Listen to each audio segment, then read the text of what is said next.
코로나19로 인해서 예전의 일상이 참 소중했다라는 것을 많은 사람들이, 대다수의 사람들이 이야기를 합니다. 그런데 그러한 사람들 중에 같은 이야기, 일상이 참 소중했다라고 이야기하는 사람들 중에 미성숙한 사람은요, 이 과거의 일상으로 돌아가기를 기다립니다.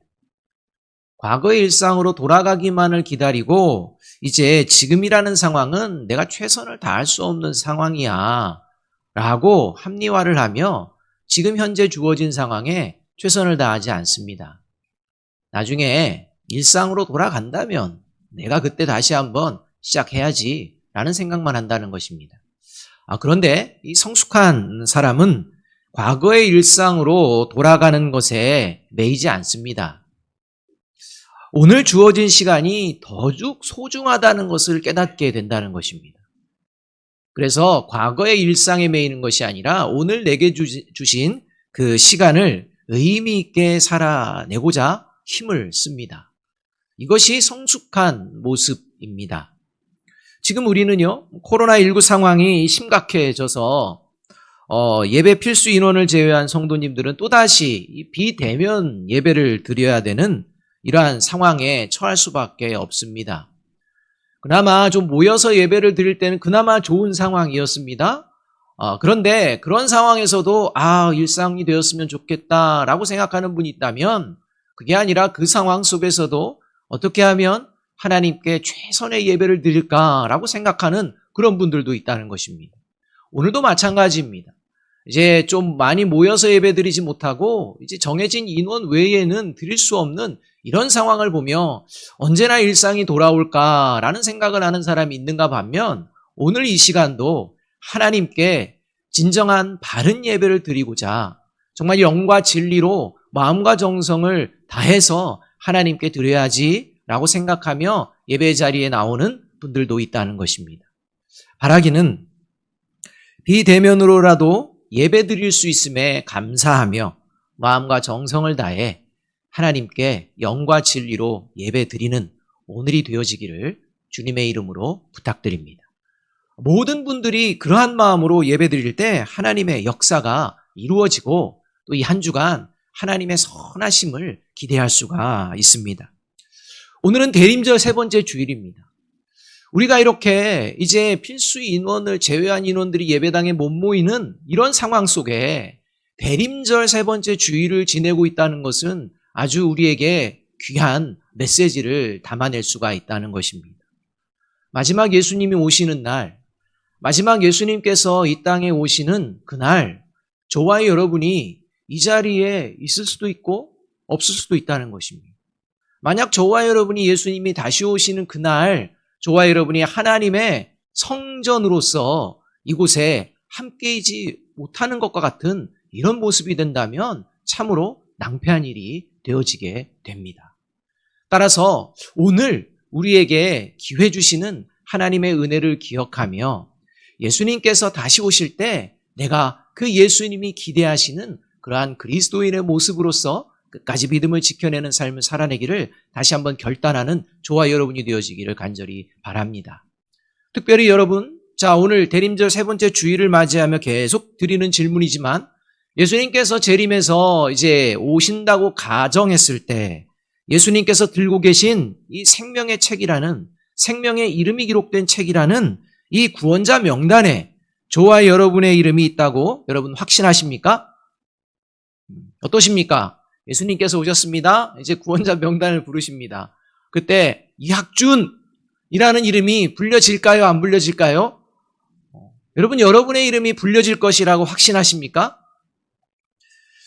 혹시 예수님을 믿는다고 하면서 예수님을 믿음으로 말미암아 이 자리에 예배를 드린다고 하면서도 예수님이 다시 오시는 날 내가 구원 받을 수 있을까?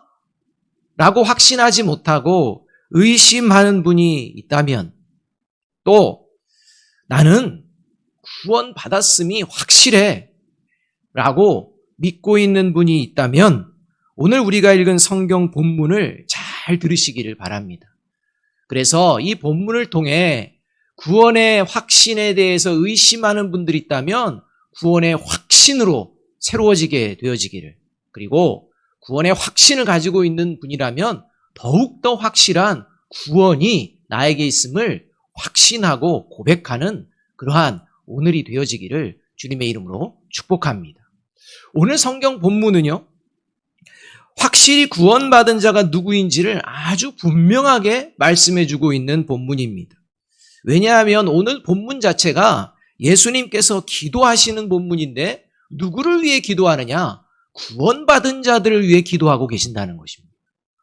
그러니까 예수님께서 구원받은 자들을 위해서 기도하시기 때문에 이 본문을 통해 구원받은 자의 모습이 어떠한 것인지 확실히 우리가 알 수가 있다는 것입니다. 9절 말씀 우리 함께 한번 읽어보겠습니다. 9절입니다. 시작. 내가 그들을 위하여 비옵나니 내가 비옵는 것은 세상을 위함이 아니요 내게 주신 자들을 위함이니이다. 그들은 아버지의 것이로소이다. 예수님께서 지금 기도하는데 기도하는 대상이 누구냐? 세상이 아니라는 것입니다. 세상은 요한복음에서 계속 이야기하지만 어둠을 상징합니다. 구원에서 제외됨을 상징합니다. 이렇게 세상을 위해서 기도하는 것이 아니라 이제 내게 주신 자들을 위해서 기도한다라고 말씀하시며 내게 주신 자들은 누구냐? 아버지의 것입니다 라고 고백하고 있다는 것입니다. 그러니까 지금 예수님께서 기도하고 있는 대상이 아버지의 것이요, 이 아버지의 것이라는 것은 바로 하나님의 자녀됨을 이야기하고 있다는 것입니다. 결국 예수님께서 지금 기도하고 있는 이 대상은 하나님의 자녀가 된 구원받은 자들을 위하여 기도하고 계시는 것입니다. 여러분, 여기서 우리가 한 번 더 생각할 것은 예수님께서 기도하신다는 것은요, 예수님의 영이신 성령이 기도하신다는 것입니다. 이 성령이 기도하신다는 것은요, 이 성령이 함께하는 그리스도인이 기도하는 것과 동일하다는 것입니다. 그러니까 지금 예수님께서 기도하시는 이 기도는 곧 그리스도인의 기도가 되어진다는 것입니다. 왜냐하면 예수님의 영이 성령이시고 그리고 그리스도인의 영이 성령으로 존재하고 있기 때문입니다. 따라서 이 예수님의 기도가 곧 그리스도인의 기도요, 그 그리스도인은 구원받은 자가 되어진다는 것입니다. 그러므로 오늘 본문은 예수님께서 구원받은 자들을 위해서 기도하시는 본문인 동시에 구원받은 자들의 기도라는 것입니다. 따라서 저와 여러분의 기도를 살펴보면, 저와 여러분이 예수 그리스도를 믿고 나서 우리가 하는 이 기도의 내용들을 살펴보면 저와 여러분이 구원을 받았는지, 또 저와 여러분이 가지고 있는 구원의 확신이 참인지 거짓인지 분명하게 알 수가 있다는 것입니다. 예수 그리스도께서 기도하시는 이 기도는요, 지금도 하나님과 함께 기도하는 기도입니다. 그렇기 때문에 이 기도는 그리스도인의 삶의 자리에서 끊이지가 않는 이러한 기도가 되어질 수밖에 없다는 것입니다. 이 기도의 내용을 통해서 저와 여러분이 구원의 확신을 얻을 수도 있고, 이 기도의 내용을 통해 저와 여러분의 구원의 확신이 거짓되어지는 것도 판별할 수가 있다는 것입니다. 따라서 저와 여러분이 지금 예수님께서 기도하시는 이 기도의 내용이 저와 여러분의 기도의 내용인지를 다시 한번 살펴보며 이 구원의 확신을 더욱 확실하게 고백해내는 오늘이 되어졌으면 합니다. 그렇다면 구원이 확실한 그리스도인의 기도, 어떤 기도일까? 오늘 예수님께서는 세 가지의 기도를 하고 계시는 것을 우리가 볼 수가 있습니다. 첫 번째는 뭐냐? 화목을 이루는 삶을 살아내기를 기도하신다는 것입니다. 그러니까 그리스도인으로서 구원받은 그리스도인은, 그리고 구원이 확실한 그리스도인은 이 신앙생활하면서 어떤 기도를 하게 되느냐? 화목을 이루는 삶을 살아내게 하여 주시옵소서라는 기도를 하게 된다는 것입니다. 화목을 이루는 모습을 오늘 본문에서는 어떤 표현으로 사용하느냐? 하나 되는 것이라고 말씀하고 있다는 것입니다. 11절의 말씀을 우리 함께 한번 읽어보겠습니다. 11절입니다. 같이 읽습니다. 시작. 나는 세상에 더 있지 아니하오나 그들은 세상에 있사옵고 나는 아버지께로 가옵나니 거룩하신 아버지여 내게 주신 아버지의 이름으로 그들을 보전하사 우리와 같이 그들도 하나가 되게 하옵소서. 이렇게 기도하십니다. 예수님께서 구원받은 자들을 위하여 기도할 때 그 구체적인 기도의 첫 번째가 뭐냐? 하나가 되게 하옵소서라는 것입니다. 하나님 아버지와 예수님이 하나 되는 것처럼 하나가 되게 하옵소서라는 것입니다. 여러분, 예수님과 하나님의 관계는 화목의 관계입니다. 마찬가지로 그리스도인들도요, 이 화목의 관계를 이루어내기에 힘을 써야 하는 것입니다. 예수님께서 하나가 되기를 기도하신다는 것은 어떤 일들이 벌어지고 있다는 것을 알고 계시느냐? 예수님을 믿는 성도들 간에 불화, 갈등, 이러한 것들이 살아가면서 있을 수 있다는 것입니다. 이런 불화와 갈등이 사라지지는 않습니다. 그러나 이러한 불화와 갈등이 지속되고 악화되는 것이 아니라 다시 하나님의 도우심으로 화목을 이루어 하나가 되는 것이 바로 구원받은 그리스도인의 삶의 모습이라고 지금 말씀하고 계시는 것입니다. 구원받은 그리스도인이 비록 불화와 갈등 속에 있을지라도 다시 화목하고 하나가 될 수 있는 것은 왜 그러냐? 그것은 바로 이 구원받은 그리스도인들에게는요, 영적으로 회복할 수 있는 능력이 주어졌기 때문입니다. 여러분이 회복 능력, 영적으로 회복할 수 있는 능력이 그리스도인에게 있다는 사실을 잊어서는 안 됩니다. 그 누군가로 인해서 이루어지는 게 아닙니다. 내 안에 있다는 것입니다. 이 영적인 회복 능력, 이것이 영생을 얻은 자에게 주어진 능력이라는 것을 저와 여러분이 다시 한번 깊이 마음 가운데 새겨야 합니다. 이것을 발휘하지 못한다면 저와 여러분은 구원받은 존재라고 할 수가 없기 때문입니다. 여러분 잘 아시다시피요, 사람이 죽으면 이제 시체라고 하지 않습니까? 시체에 칼을 대서 상처를 내면요, 그 상처가 회복될까요? 여러분, 회복되지 않습니다. 더 심하게 부패하면 부패했지 회복되지 않습니다. 시체에 난 상처는요, 절대 회복될 수가 없습니다. 상처 난 곳에 새살이 돋을 수가 없습니다. 여러분, 왜 그렇습니까? 죽었기 때문입니다. 생명이 없기 때문입니다. 심장을 통해 피가 흐르고 있지 않기 때문입니다. 여러분, 이것이 시체에 난 상처의 특징입니다. 그래서 뭐 검시하고 하면요, 상처 그대로 있는 것입니다. 이것이 죽은 자의 특성입니다. 반면에 살아있는 사람은요, 칼이나 이런 걸로 상처가 나면 그 상처가 어떻게 됩니까? 회복이 됩니다. 뭐 약이라든지 이러한 기본적인 뭐 도움도 받지만 실제적으로 그 회복의 능력은 어디서 일어나느냐? 내 안에서 일어난다는 것입니다. 새살이 돋고 그리고 그것들이 깨끗하게 치유되어지는 이러한 일들이 일어납니다. 그래서 상처의 흔적이 사라질 때도 있습니다. 이렇게 상처난 곳에 새살이 돋아나게 되는, 그래서 치유되는 이유가 어디에 있는 것입니까? 살아있기 때문입니다. 심장이 뛰고 살아있기 때문에 이 상처는요, 날 수 있지만 회복이 될 수 있다는 것입니다. 따라서 영생이 없는 자는요, 화목을 이룰 수 없습니다. 왜냐하면 영혼이 죽어있기 때문입니다.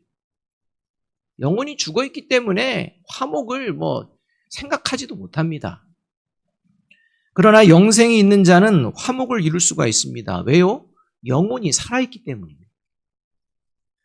그래서 화목을 이루어 하나가 되고자 하는 이러한 열심을 내게 됩니다. 이게 구원받아서 영생을 얻은 자들의 특징이라는 것입니다. 그 어떤 상처난 곳에 있을지라도 그곳에서 화목을 어떻게 하면 이루어갈 수 있을까? 하나님께 기도하며 나아간다는 것입니다. 이게 그리스도인입니다. 그 안에서 화목을 생각하지 않고 어떻게 하면 더 상처를 깊게 할까? 이런 생각을 하고 있다. 이건 영생을 얻은 구원받은 그리스도인이라고 할 수가 없는 것입니다. 화목하게 하나가 되기를 바라는 마음이 없기 때문입니다.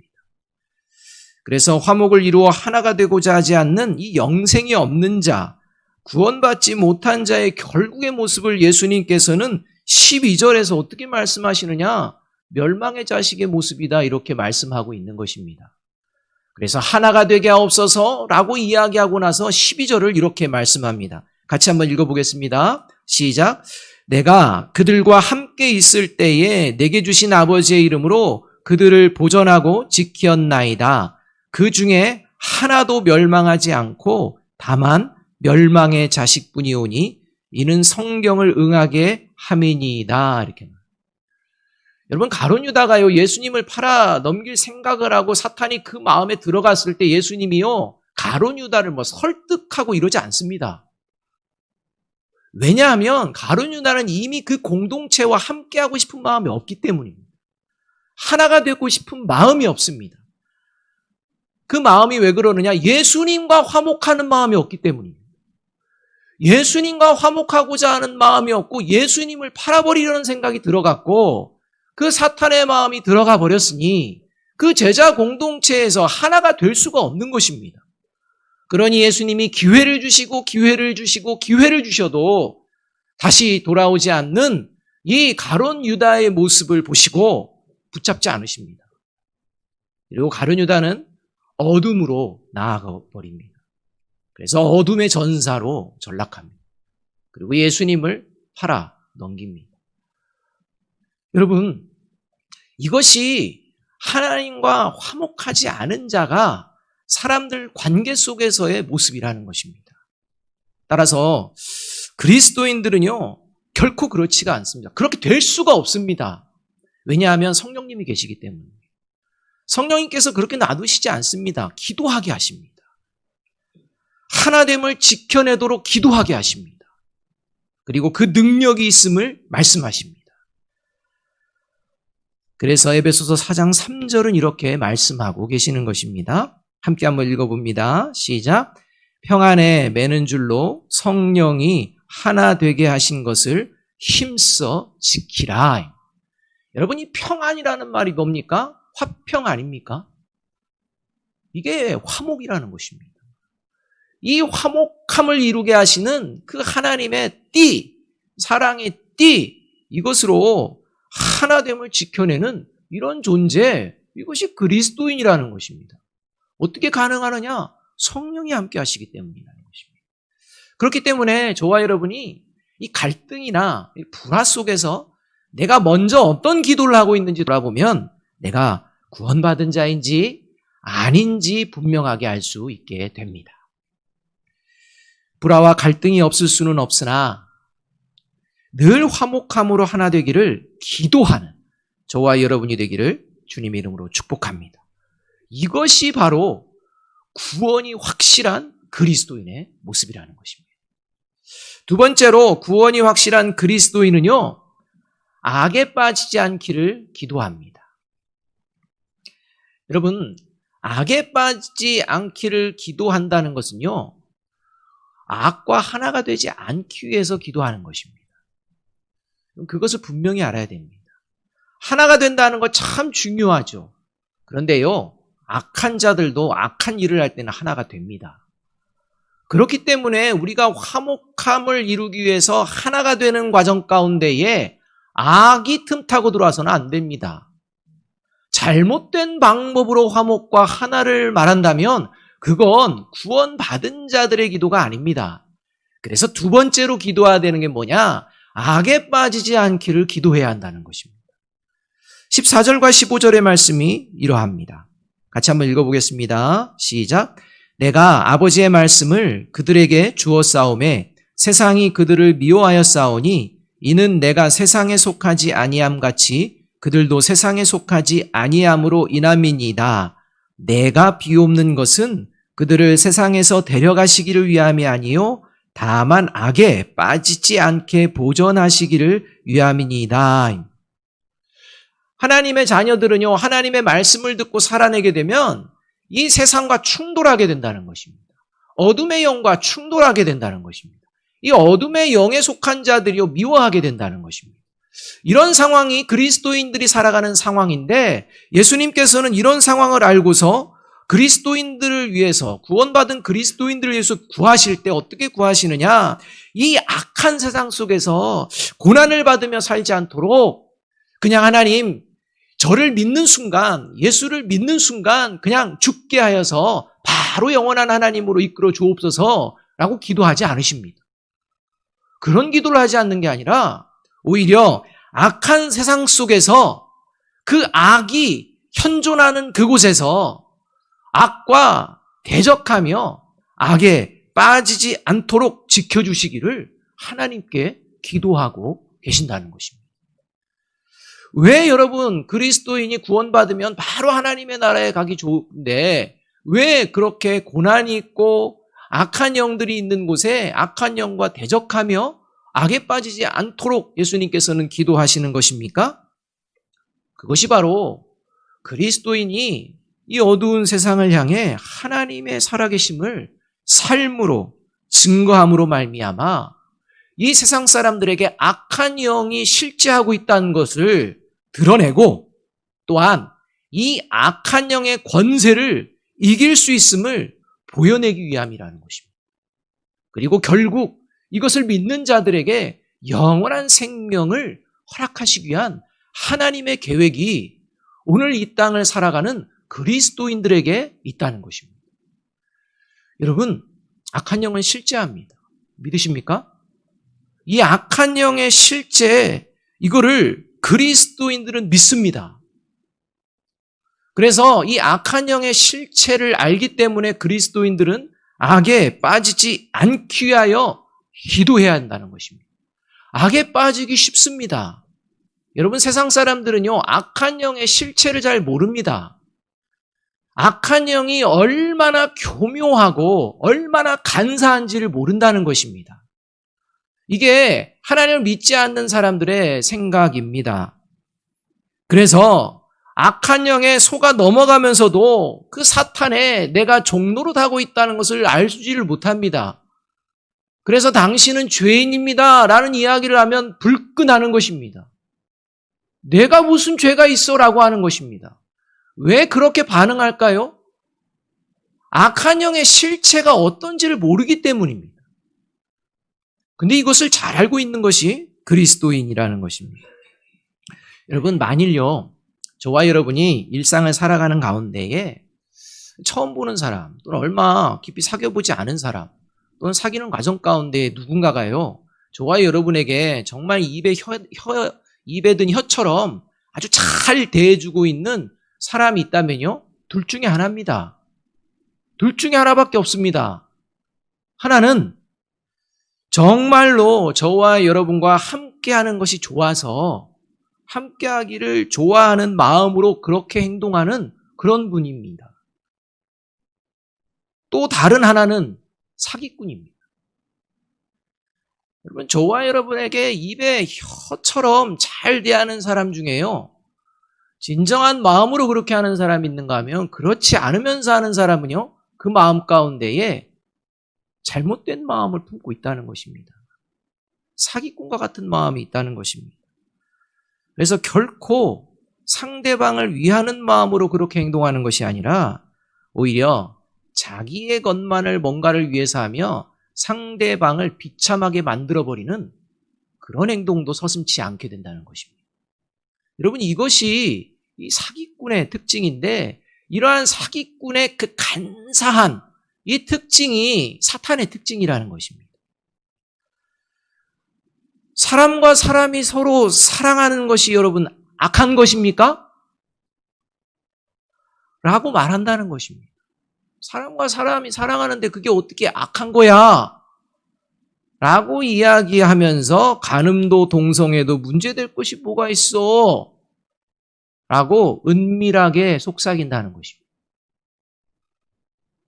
정의를 위하여 행동하는 것이 악한 것이냐?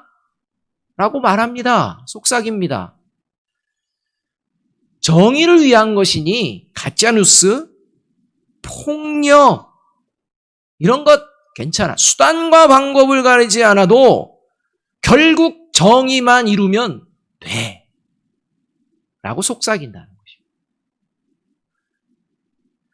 내게 주어진 자유를 내가 사용하는 것이 어떻게 악한 것이 될 수 있느냐라고 속삭입니다. 그 속삭임에 지금 많은 사람들이 지금 코로나19 상황 속에서도요, 방역 지침의 허점을 찾고 있습니다. 방역 지침에 걸리지 않는 것은 뭘까 생각하며 걸리지만 않는다면 뭐 마음껏 해버립니다. 여러분, 이게 지금 우리가 겪고 있는 우리 삶의 자리 아닙니까? 그래서 그렇게 하지 마십시오 하면 뭐라고 합니까? 내가 뭘 어겼다고 그래? 라는 겁니다. 이러한 상황이 지금 우리로 하여금 모여서 예배드리지 못하게 하는 이 악한 사탄의 개교와 간사함에 놀아나고 있는 결과의 모습일 수 있다는 것입니다. 그러나 구원받은 그리스도인은 사탄의 이러한 관계를 잘 알고 있기에 악에 빠지지 않습니다. 그래서 고린도후서 2장 11절 이렇게 말씀하고 있는 것입니다. 같이 한번 읽어보겠습니다. 시작. 이는 우리로 사탄에게 속지 않게 하려 함이라 우리는 그 계책을 알지 못하는 바가 아니로라. 더 나아가 이미 악한 영을 이길 능력도 있음을 그리스도인들은요 잘 알고 있습니다. 에베소서 6장 12절 13절의 말씀 이렇게 말씀합니다.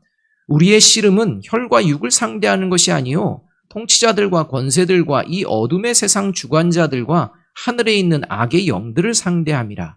그러므로 하나님의 전신갑주를 취하라. 이는 악한 날에 너희가 능히 대적하고 모든 일을 행한 후에 서기 위함이라. 그러니 예수 그리스도를 믿는 자에게 주어주시는 이 하나님의 전신갑주를 입고 성령 안에 기도하게 되면 이 악한 사탄의 실체를 분별하고 이 실체에 빠져들지 않는다는 것입니다. 그래서 늘 기도해야 되는 게 뭐냐? 악에 빠지지 않도록 그리스도인들은 기도하며 나아가게 된다는 것입니다. 사랑하는 여러분, 이 사탄의 간교한 유혹에 속지 않고 이 능히 대적해서 이길 수 있도록 악에 빠지지 않기를 내가 기도하고 있는지 돌아볼 때 저와 여러분이 이 어두운 세상을 바라보며 악에 빠지지 않는 삶을 살게 하여 주옵소서라고 기도하고 있다면 그는 저와 여러분은 구원을 받은 하나님의 자녀인 줄로 믿습니다. 이것이 구원을 확신하는, 구원이 확실한 그리스도인의 기도의 모습이라는 것입니다. 세 번째로 구원이 확실한 그리스도인은요, 어떤 기도를 하느냐? 언제든지 하나님께 담대히 나아가 기도합니다.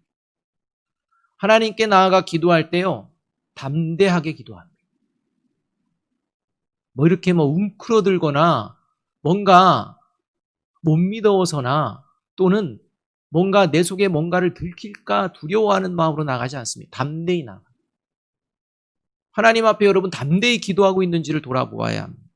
17절 말씀 우리 함께 한번 읽어보겠습니다. 17절입니다. 시작.